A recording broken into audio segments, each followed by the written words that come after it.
ଢେଙ୍କାନାଳ ସହରରୁ 24 କିଲୋମିଟର ଦୂରରେ ଶୈବ କ୍ଷେତ୍ର କପିଳାସ।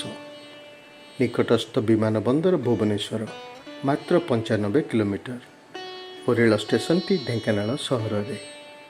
ସେଠାରୁ କଟକ ଭୁବନେଶ୍ୱର ବ୍ୟତୀତ ସମ୍ବଲପୁର, ରାୟପୁର, ମୁମ୍ବାଇ, ଦିଲ୍ଲୀ, ଅହମ୍ମଦାବାଦ ପ୍ରଭୃତି ସହର ପାଇଁ ସିଧା ରେଳଗାଡ଼ିର ସୁବିଧା ରହିଛି।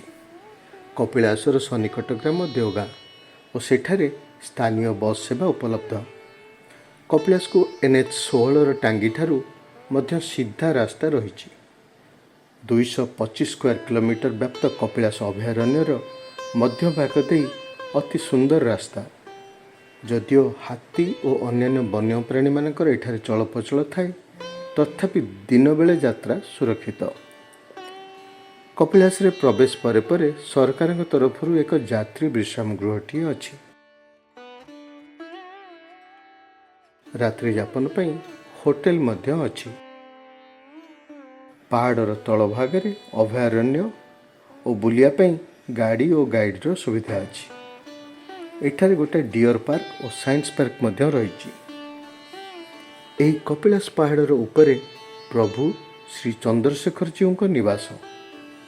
ସ୍ଥାନଟି ସମୁଦ୍ର ପତନରୁ 2300 ଫୁଟ ଉଚ୍ଚ।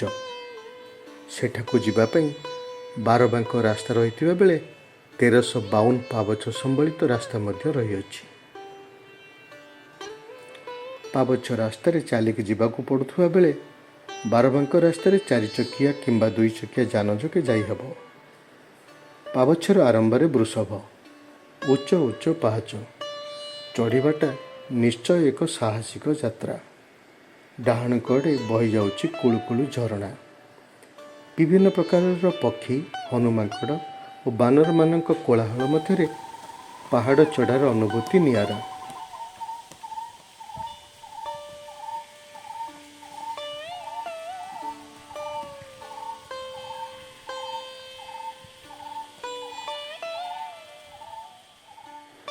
ସେହିପରି 12 ବାଙ୍କ ବାଟ ଦେଇ 4 କିଲୋମିଟରର ଯାତ୍ରା ଆହୁରି ରୋମାଞ୍ଚକର।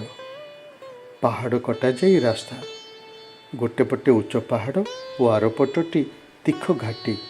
ସୁରକ୍ଷା ପାଇଁ ପଥରର ପ୍ରାଚୀର। ଗାଡ଼ି ଚଲାଇଲା ବେଳେ ସାବଧାନତା ଜରୁରୀ। ବିଶେଷ କରି ପ୍ରତ୍ୟେକ ବାଙ୍କ ଗୁଡ଼ିକରେ ଅପର ପାର୍ଶ୍ୱରୁ ଆସୁଥିବା ଗାଡ଼ିଗୁଡ଼ିକୁ ଦେଖି ଚାହିଁ ଚଲାଇବାକୁ ପଡ଼େ। ଉଭୟ ପାର୍ଶ୍ୱରେ ଘଞ୍ଚ ଜଙ୍ଗଲ। ପିଆଶାଳ, ଅଁଳା, ଅସନ, ବେଲ, ଧଉରା, ଗମ୍ଭାରୀ, ଜାମୁ, କଦମ୍ବ, କାଞ୍ଚନ, କରଞ୍ଜି, କଷି, କେନ୍ଦୁ, କୁରୁମ, କୁସୁମ, ମହୁଲ, ଆମ୍ବ, ହରିଡ଼ା, ବାହାଡ଼ା ପ୍ରଭୃତି ଅନେକ ପ୍ରକାରର ଗଛ। ଉକ୍ତ ରାସ୍ତାରେ ପଦଯାତ୍ରା ଏକ ଭିନ୍ନ ଅନୁଭୂତି ଦେଇଥାଏ। ଜଙ୍ଗଲରେ ଥିବା ଗୁଳ୍ମ ଓ ପୁଷ୍ପମାନଙ୍କର ସୁଗନ୍ଧ, ନୀରବତା ମଧ୍ୟରେ ସବୁଜ ବନାନୀର ମୃଦୁ ସରଞ୍ଚନ ଓ ପଶୁପକ୍ଷୀମାନଙ୍କର ସ୍ୱର ସଂଯୋଜନ ସତରେ ମନ ଓ ଶରୀର ଭିତରେ ଏକ ଭିନ୍ନ ଉନ୍ମାଦନା ଭରିଦିଏ। 6 ନମ୍ବର ବାଙ୍କରେ କିଛି କୋଳାହଳ ଶୁଣାଗଲା। କାନ ଡେରି କିଛି ତଳକୁ ଗଲି। ପାହାଚ ରାସ୍ତାଟି ଏହି ବାଙ୍କର ପାଖ ଦେଇ ଯାଇଛି।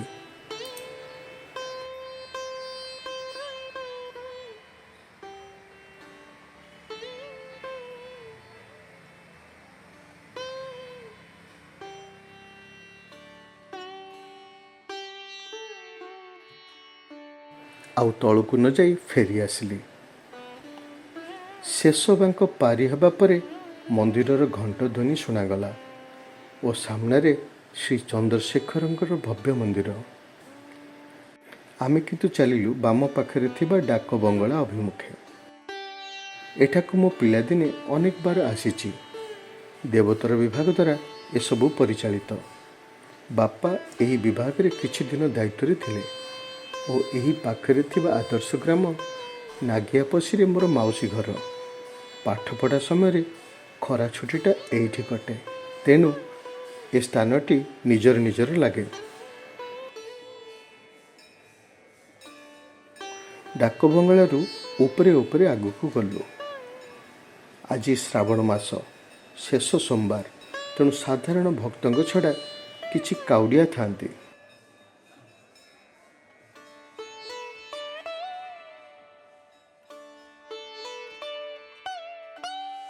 ଆଗରେ କିଛି ପାହାଚ ଚଢ଼ିଲା ପରେ ପ୍ରଭୁ ନାରାୟଣଙ୍କ ମନ୍ଦିର ଓ ଡାହାଣକୁ ପ୍ରଭୁ ବିଶ୍ୱନାଥଙ୍କ ମନ୍ଦିର।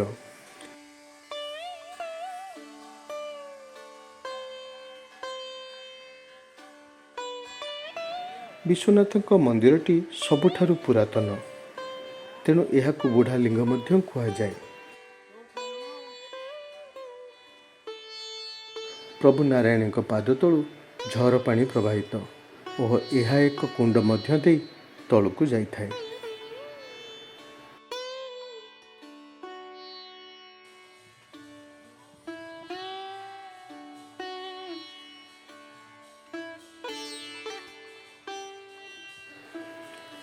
ଏହିଠାରୁ 500 ମିଟର ଆଗକୁ ଗଲେ ଏକ ଗୁମ୍ଫା ପଡ଼େ, ଯାହାକୁ ସୀତାଙ୍କ ଏନ୍ତୁଡ଼ିଶାଳ ବୋଲି କୁହାଯାଏ।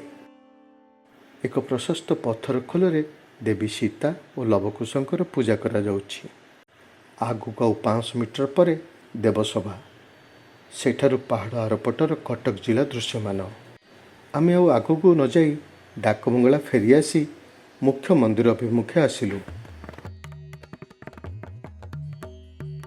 ମୁଖ୍ୟ ମନ୍ଦିର ବେଢ଼ାର ପଶ୍ଚିମ ଦିଗରେ ମୁଖ୍ୟ ଦ୍ୱାର।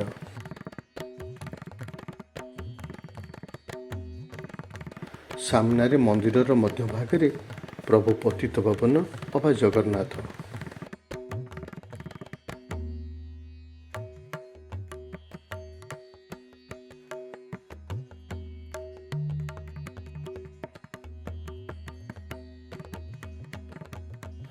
ଦକ୍ଷିଣ ଦିଗରେ ଜପ ମଣ୍ଡପ ଅବା ମୁକ୍ତି ମଣ୍ଡପ ଓ ଏହା ସାମ୍ନାରେ ଜମ୍ବକୁଣ୍ଡ। ଏଠାରେ ଝର ପାଣି ତଳେ ସ୍ନାନ କରିବାର ସୁବିଧା ରହିଛି। ଏହାର ଠିକ୍ ତଳକୁ ରହିଛି ମରିଚି କୁଣ୍ଡ, ଯେଉଁଠାରେ ବନ୍ଧ୍ୟା ନାରୀମାନେ ସ୍ନାନ କଲେ ସନ୍ତାନ ପ୍ରାପ୍ତି ହୁଏ ବୋଲି ବିଶ୍ୱାସ ରହିଛି। ମନ୍ଦିରର ଐଶାନ୍ୟ କୋଣରେ ରହିଛି ପୟୋମୃତ କୂପ। କେବଳ ଏହି କୂପର ଜଳ ଚନ୍ଦ୍ରଶେଖରଙ୍କ ସମସ୍ତ ନୀତିରେ ବ୍ୟବହାର କରାଯାଇଥାଏ। ସେହିପରି ନାରାୟଣଙ୍କ ମନ୍ଦିର ପଛପଟେ ହରିହର କୁଣ୍ଡ, ଦେବସଭା ରାସ୍ତାରେ ମଣିକର୍ଣ୍ଣିକା କୁଣ୍ଡ ଓ ତଳେ ପାହାଚ ରାସ୍ତା କଡ଼ରେ ଥିବା ରାମଦାସ ମଠ ପାଖରେ ମହାବୀର କୁଣ୍ଡ ଦେଖିବାକୁ ପାଇବେ। ଏହି 5 କୁଣ୍ଡକୁ ପଞ୍ଚତୀର୍ଥ ବୋଲି ମଧ୍ୟ କୁହାଯାଏ।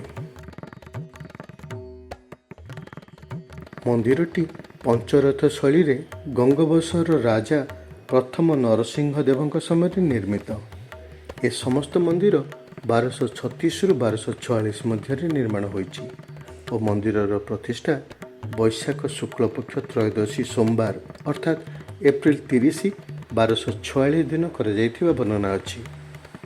ମନ୍ଦିରର 3 ପଟେ ପ୍ରଭୁ ଗଣେଶ, କାର୍ତ୍ତିକ, ଦେବୀ ଗଙ୍ଗା ପାର୍ଶ୍ୱ ଦେବତା ଭାବେ ପୂଜା ପାଉଛନ୍ତି। ସମ୍ମୁଖରେ ଉଚ୍ଚା ପିଣ୍ଡାରେ ଭୋଗ ମଣ୍ଡପ, 16ଟି ପଥର ଖମ୍ବ ଉପରେ ସୁଦୃଶ୍ୟ ଗମ୍ବୁଜ ସମୂହ, କାଠରେ ଅତି ନିଖୁଣ ଭାବରେ ନିର୍ମିତ ସୁନ୍ଦର କାରୁକାର୍ଯ୍ୟ। ଭାଗୀରଥୀ ମହେନ୍ଦ୍ର ବାହାଦୁର 1856ରେ ଏହା ନିର୍ମାଣ କରିଥିବା କୁହାଯାଏ ଓ ପରେ ପରେ ରାଜ୍ୟ ସରକାରଙ୍କ ପବ୍ଲିକ୍ ୱାର୍କସ୍ ଡିପାର୍ଟମେଣ୍ଟ ଏହାକୁ ପୁନରୁଦ୍ଧାର କରିଛନ୍ତି।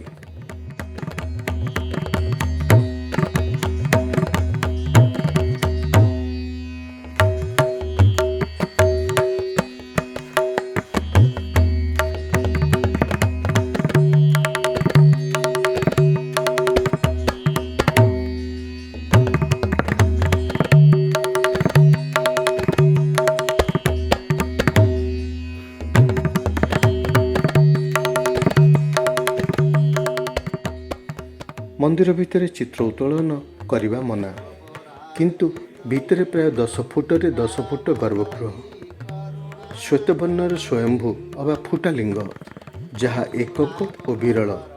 ଦିନ ଭିତରେ 3 ଥର ଭୋଗ ଲାଗିଥାଏ ଏବଂ ରନ୍ଧା ପ୍ରସାଦ ମଧ୍ୟରେ ଚକା, କାନିକା, ଖେଚୁଡ଼ି, କ୍ଷୀରି, ପୁଳି, ଦହିବାଉତି ଆଦି ଲାଗି ହୋଇଥାଏ। ପ୍ରତ୍ୟେକ ବର୍ଷ ଶ୍ରାବଣ ମାସରେ ଲକ୍ଷ ଲକ୍ଷ ଭକ୍ତ ରାଜ୍ୟ ଓ ରାଜ୍ୟ ବାହାରୁ ମନସ୍କାମନା ପୂର୍ଣ୍ଣ ପାଇଁ ନିକଟସ୍ଥ ନଦୀରୁ ଜଳ ନେଇ କାଉଁରିଆ ରୂପେ ପାଦରେ ଚାଲି ଚାଲି ଆସିଥାନ୍ତି। ମହାଶିବରାତ୍ରି ଦିନ ବିଶ୍ୱ ପ୍ରସିଦ୍ଧ ଜାଗର ଯାତ୍ରା ଏଠାରେ ମହାସମାରୋହରେ ପାଳିତ ହୋଇଥାଏ। ଲକ୍ଷ ଲକ୍ଷ ଭକ୍ତ ଦୀପ ଜାଳି ସାରା ରାତି ଉଜାଗର ରହି ମହାଦୀପ ଦର୍ଶନ କରିଥାନ୍ତି। ମନ୍ଦିର ଚତୁଃପାର୍ଶ୍ୱ ପାହାଡ଼ ସାରା ଦୀପମୟ। ଅନ୍ଧାର ରାତିରେ ଏ ଦୃଶ୍ୟ ଅତି ଆକର୍ଷଣୀୟ ହୋଇଥାଏ। ପୂର୍ବରୁ ଏଭଳି ମହୋତ୍ସବରେ ସ୍ୱେଚ୍ଛାସେବୀ ଭାବେ କାମ କରିବାର ମୁଁ ସୁଯୋଗ ପାଇଛି। ଏହି କପିଳାସ ଏକ ତପଭୂମି ଓ ବହୁ ମନୀଷୀ ଏଠାରେ ସାଧନା କରିଛନ୍ତି ଓ ସିଦ୍ଧିପ୍ରାପ୍ତି ମଧ୍ୟ କରିଛନ୍ତି। ସେମାନଙ୍କ ମଧ୍ୟରେ ଶ୍ରୀଧର ସ୍ୱାମୀ, କପିଳ ମୁନି, ଗୋରଖନାଥ, ମହିମାଧର୍ମର ପ୍ରତିଷ୍ଠାତା ମହିମା ସ୍ୱାମୀଙ୍କ ପରି ଅନେକ ମନୀଷୀ। ମୋଠାରୁ ଏସବୁ ଶୁଣୁଥିବାରୁ ବହୁତ ବହୁତ ଧନ୍ୟବାଦ। ଭଲ ଲାଗୁଥିଲେ ଲାଇକ୍ କରନ୍ତୁ, କମେଣ୍ଟ ଲେଖନ୍ତୁ ଓ ପରବର୍ତ୍ତୀ ବ୍ଲଗ୍କୁ ଦେଖିବାକୁ ହେଲେ ଚ୍ୟାନେଲଟିକୁ ସବସ୍କ୍ରାଇବ୍ କରନ୍ତୁ। ନମସ୍କାର।